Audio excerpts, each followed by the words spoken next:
According to the FBI, hate crimes in America targeting Muslims or people who just appear to be Middle Eastern surged in the aftermath of 9/11. There is this cloud, with the hate crimes, with the profiling, with being rounded up.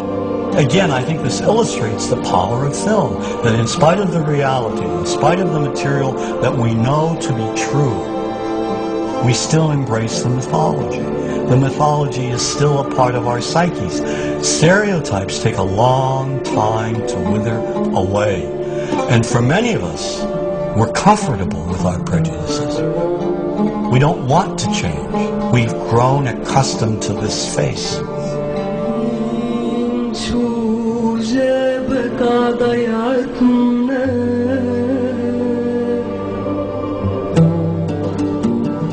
When we think of Arabs, what do we see? What images come to mind? Do we see actual people? People who, despite real cultural or geographical differences, do pretty much the same things that we do. When we think of Arab women, what images come to mind? Do we see women who laugh and play and who adore their children? Women who work in the home as well as outside? Would it come as a surprise to know that in many Arab countries, a majority of college students are actually women? What's our immediate image of Arab men? Do we see loving fathers? Men who want to provide for their families?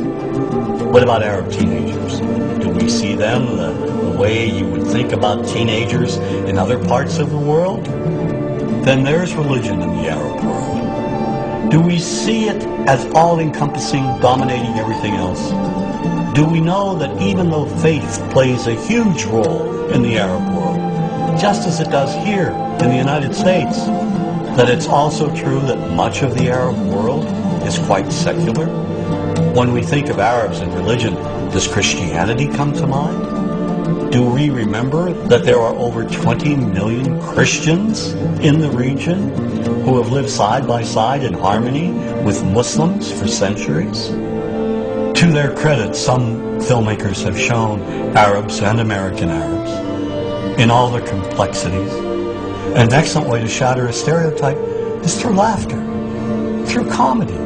So we have comedians. Comedians have done this historically. Black comedians, Jewish comedians. So we see Arab comedians doing this, and this is one way to release the tension. Things on a credit card, true story. Guy behind the counter picked up my credit card, sees the Olive card, looks at me all weird. He's like, "Hey, buddy, what kind of name is that?"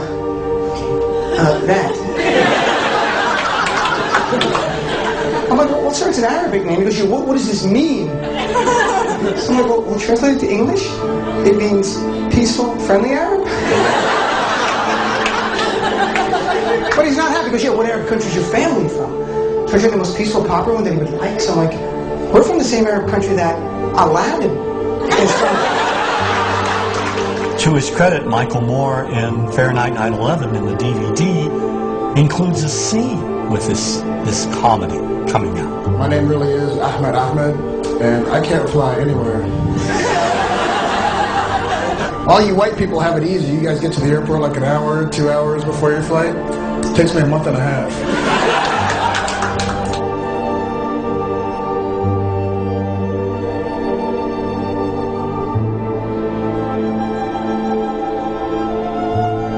Nous vivons dans un monde qu'on peut critiquer, qui est le monde de la dérision.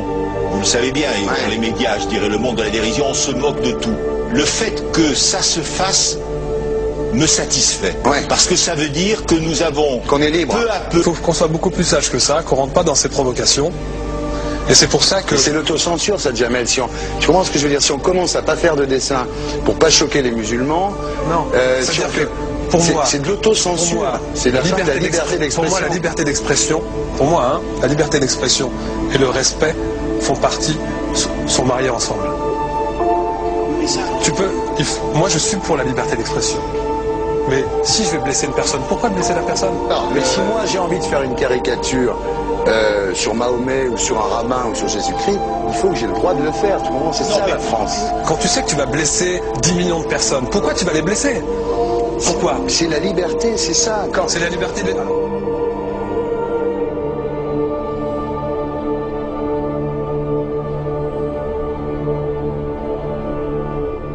tout seul. Vous pensez pas que c'était à vous de vous excuser, non? En disant le sketch n'était pas très drôle, je suis désolé si j'ai blessé des gens, voilà, excusez-moi, voilà, c'est une connerie, c'est mon travail.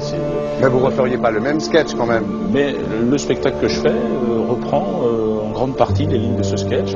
Mais il y a un truc que je comprends pas sur cette affaire, c'est qu'à aucun moment vous avez senti le besoin de vous excuser et que vous en avez rajouté. C'est tellement surprenant, c'est tellement inadmissible que j'en suis choqué. Voilà. Dans un pays où on peut parler, on peut s'exprimer. Et là, pourquoi tout d'un coup, sur un sujet, on ne pourrait pas s'exprimer? Vous savez bien pourquoi on ne peut pas s'exprimer. Pourquoi? Parce que dans ce pays, on a envoyé pendant la guerre des juifs dans des chambres à gaz et que ça crée un petit problème quand même. Vous voyez ce que je veux dire? Dans ce pays, on a envoyé pendant 400 ans des centaines de millions de Noirs, il y a eu 400 ans d'esclavage, et pourtant ça n'a pas empêché Michel Leb de faire un sketch qui m'a fait marrer. Où il faisait un Noir, et à la fin il faisait un singe, et en parlant des narines, en parlant des lunettes. En tout cas, lui, il n'a pas été interdit d'exercer son travail, il a même eu la Légion d'honneur. Quelqu'un qui a toute sa famille qui a été exterminée dans un camp de concentration et qui voit quelqu'un à la télé qui dit Israël, vous vous rendez compte? Je sais pas. Non, pas. Il y a des moments où même si on connaît les gens, même si on les a invités, on leur... Et c'est pour ça que... C'est l'autocensure, ça, Jamel. Tu comprends ce que je veux dire? Si on commence à pas faire de dessin pour pas choquer les musulmans, non, si on fait... Pour moi, c'est de l'autocensure. C'est la liberté d'expression. Pour moi, la liberté. Et là, pourquoi tout d'un coup, sur un sujet, on ne pourrait pas s'exprimer? Vous savez bien pourquoi on ne peut pas s'exprimer. Pourquoi? Parce que dans ce pays, on a envoyé pendant la guerre des juifs dans des chambres à gaz et que... Deux poids, deux mesures. La liberté pour tout le monde. C'est-à-dire? La liberté pour tout le monde. Il y a une personne comme Dieudonné qui a fait un rabbin, enfin qui a fait un colon juif, etc. Tous ces DVD ne sont plus dans les pactes. On l'empêche médiatiquement, on ne le voit plus. Alors que lui, c'est un comique. Plusieurs lois qui ont été faites contre l'antisémitisme.